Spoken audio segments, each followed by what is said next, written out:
Como es nueva conexión, ya no leo lo que decía antes. Ok. Pero bueno, aparentemente sí está. Sí, está silenciada, pero sí está. Mira, te puedo hacer una pregunta. dime. Tú comentaste que en el capítulo 15 se conectaba con la Génesis. de Génesis, sí. Ajá. Porque yo me toca dar esta tarde una plática sobre la misa. Ajá. Entonces, al partir el pan, Uh-huh. nuestro Señor, el sacerdote que está en lugar de Jesús, Uh-huh. al partir el pan, renueva la alianza, ¿correcto? Con nosotros, pero ahí nosotros somos el pueblo que tiene que renovar esa alianza. Entonces, como en Génesis 15, que es el cordero que está partido ahí, nosotros tendríamos que pasar como aceptación de esa nueva alianza. Bueno, entonces, en principio, el que renueva la alianza es Jesús. Claro. Ok. Pero ahora con nosotros, o sea, ahí se está actualizando. La alianza es con nosotros, es con su pueblo, pero él Sí. sella la alianza con su promesa, con sus palabras, con los sacramentos y especialmente con la Eucaristía. ¿Es así? Como lo entendí. Es la Eucaristía como el cordero que está partido a la mitad y es la nueva alianza que se está renovando con cada uno de nosotros que está participando, ya sea virtualmente o presencialmente. Ese momento es un momento muy importante, porque es si yo acepto o no acepto esa alianza. Si yo, igual que el pueblo de Egipto, tengo mis ídolos ahí y yo estoy en otra cosa. Ese es un momento muy, muy importante dentro de la Eucaristía. Y es que cuando lo comentaste me hizo clic luego con lo que, no me acuerdo a quién dónde fue que lo leí, que se renueva el sello de la alianza con la Eucaristía. Sí, así es. Gracias, Zoraida. Muy bien. Bueno, entonces, esto ya lo habíamos visto. No. Bueno, ahora entramos a un tema como es un poquito árido, porque es el tema de la metodología. Y entonces lo que ya habíamos dicho en las sesiones anteriores, la teología es sistemática, quiere decir que es un sistema organizado. Tiene ese proceso para irlo comprendiendo. Y dentro de ese sistema, pues entra la teología dogmática. Entonces ahí hay que entender los procesos históricos, cómo las interpretaciones se van dando libremente y entonces el dogma viene a ser como un parámetro para no tener tanta, dijera yo, una interpretación tan abierta, sino que le da un cierto parámetro de qué es lo que debemos comprender. Luego eso hay que ubicarlo con el tema literario de la hermenéutica, ¿verdad? Porque aparte de eso tenemos que ir comprendiendo el texto, cómo se fue escribiendo, la razón, qué fue, cuál era la intención cuando se escribió ese texto.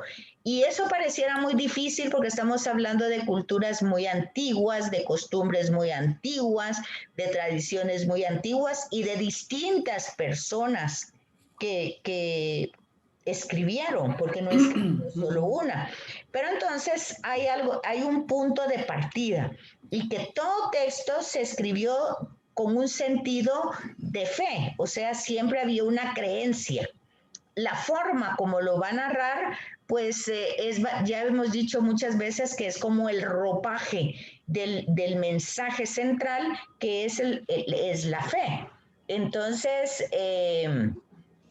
la exégesis nos va a ayudar a analizar un poco, a encontrarle el sentido cultural, histórico de ese texto. Y aquí dice que esas disciplinas, tanto la teología sistemática, la fundamental, la dogmática y la literaria, pues no son independientes, sino están relacionadas unas con otras. Entonces todo eso lo tenemos que entender como un equilibrio metodológico. Y entonces aquí entra lo que les decía yo, el método histórico crítico. Pues ese va a ir haciendo un análisis minucioso. Por ejemplo, en el tema de Jesús, ¿esto exactamente lo dijo Jesús o fue ya cuando la comunidad estaba elaborando el texto que vio ya los problemas se habían movido a otra situación, entonces lo van presentando en la elaboración del texto? Eso lo hace el método histórico crítico y forma parte del contexto literario. Luego también tenemos aquí que el tema es que el contexto teológico hay que construir esa historia. Entonces, hay un tema a veces que la catequesis pone mucha énfasis en las personas. Y está bien porque la persona es alguien que se abre, que se dispone, que permite que Dios actúe. Eso está bien. Pero a veces la catequesis sobrevalora ese valor, esa capacidad humana. Y realmente Jesús va a decir que no, que es Dios el que ha hecho pues toda la obra. De hecho, en los pasajes de Juan, por ejemplo, creo que fue el evangelio de ayer, donde Jesús dice que la verdad les hará libres. Y entonces ellos dicen, nosotros nunca hemos sido esclavos, dicen, nosotros somos hijos de Abraham. Y Jesús dice, si fueran hijos de Abraham, ustedes me entenderían, me conocerían y me apreciarían y valorarían lo que yo les estoy diciendo. Entonces, ahí ven ustedes esa construcción teológica que está haciendo Jesús. Ellos se consideran identificados con Abraham, le han dado un sobrevalor a Abraham. Y en cambio, pues Jesús viene y él dice, yo les vengo a decir lo que vi y lo que oí del Padre. Jesús es testigo y revelador del Padre, y ellos no le creen, y por eso me van a matar, dice Jesús, ¿verdad? Sí, entonces nosotros seguimos a Moisés, y vuelve otra vez a decirle Jesús, si siguieran a Moisés seguiría, porque yo estoy diciendo lo mismo, y solo que con una autoridad, porque ya en Mateo vemos, Moisés dijo, pero aquí hay alguien más que Moisés. Abraham dijo, o Jonás, y aquí hay alguien más que Jonás. En fin, todo eso hay que irlo entendiendo todo como una visión en conjunto. No son cosas que se leen aparte, todo tienen una unidad y continuidad interpretativa. Entonces aquí les ponen, ya vamos en la diapositiva 40, cómo es el método histórico crítico. Y dice que la teología es la autocomprensión crítica de la fe bíblica. Fíjense la palabra crítica. ¿A qué se refiere? A razonada, una comprensión razonada. No es una comprensión a ciega, como decía la pregunta del catecismo. ¿Qué es la fe? Verdades que, yo creo que era el dogma. ¿Qué es el dogma? Son verdades que debemos creer aunque no podamos comprender. Algo así decía el dogma. Resulta que no es así. Nosotros debemos comprender, y eso es la comprensión crítica, ¿verdad? Debemos comprender, y eso lo van diciendo, pero eso viene ya después de Vaticano II, ¿verdad? Eso que tenemos que comprender la fe y dar razones de la fe. Si no la comprendemos, no podemos dar razones. Por eso dice, es necesario el método crítico. Pero fíjense que ese método histórico crítico aparece en la humanidad más o menos en el siglo XVIII. Eso no estuvo siempre en toda la historia. Eso aparece mucho después, y uno de los que lo va a desarrollar es un protestante, Bultmann. Es el que va a ir desarrollando el método histórico crítico cuando él cuestiona que muchas cosas que hay sobre todo en el Nuevo Testamento.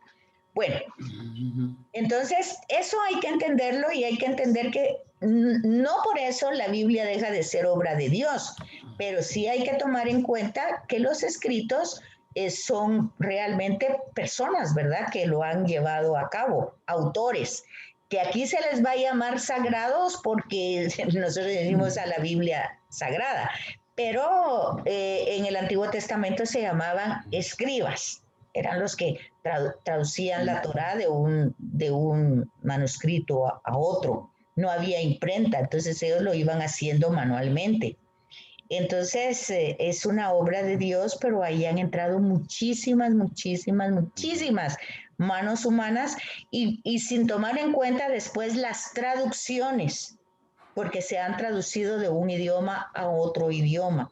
De hecho, antes de que ustedes se conectaran, hablaba yo con Susi de ayer del padre Solama que presentó a al padre Dominico Jorge Vargas, que está en una escuela bíblica ahí de Jerusalén, y dice, es de aquí donde salió la Biblia a Jerusalén. Y le decía yo, eso sí, qué interesante me pareció eso, yo no lo sabía. Entonces, y ahí la gente se va a formar seriamente al estudio bíblico.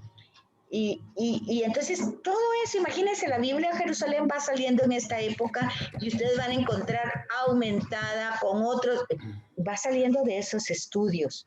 Ahí entra la autocomprensión crítica, el método histórico crítico.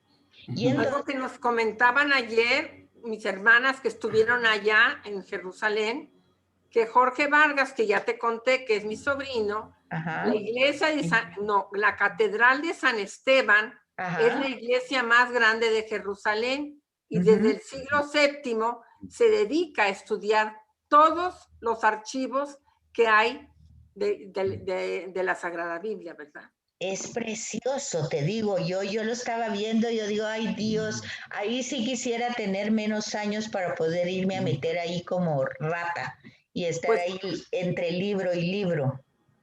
Pero por supuesto, le dan, ¿no? Este muchacho desde chiquito ha tenido una inteligencia de las cosas sagradas muy marcadas en su manera de vivir, porque debe de hablar griego, latín, arameo, para trabajar precisamente en lo que es la Sagrada Escritura, ¿verdad? Fíjense, y ya les toca, ¿verdad? Bueno. Ya pues nos toca. Entonces, que tengan una santa semana, que la santifiquen y que la pasen bien. Y entonces dice que nos vemos en la semana de Pascua, ¿verdad? Sí, para Pascua. Exactamente. Tipo, sí, Pascua ya. 8, ¿verdad? Va a ser 8 de abril. Más o menos 5, 6, 7, 8, sí, cabal. Okay. 8. Felices Pascuas de Resurrección. Igualmente, felices Pascuas, Betsaida. Hasta el 8. Nos vemos. Gracias por todo, Betsaida. Ya te mandé el link para que te metas a... Ya vino Eileen. Hola, Eileen. Hola, sí, ya vino. Eileen, no va a haber la semana que entra adoración al Santísimo en Franciscanos de María, ¿eh?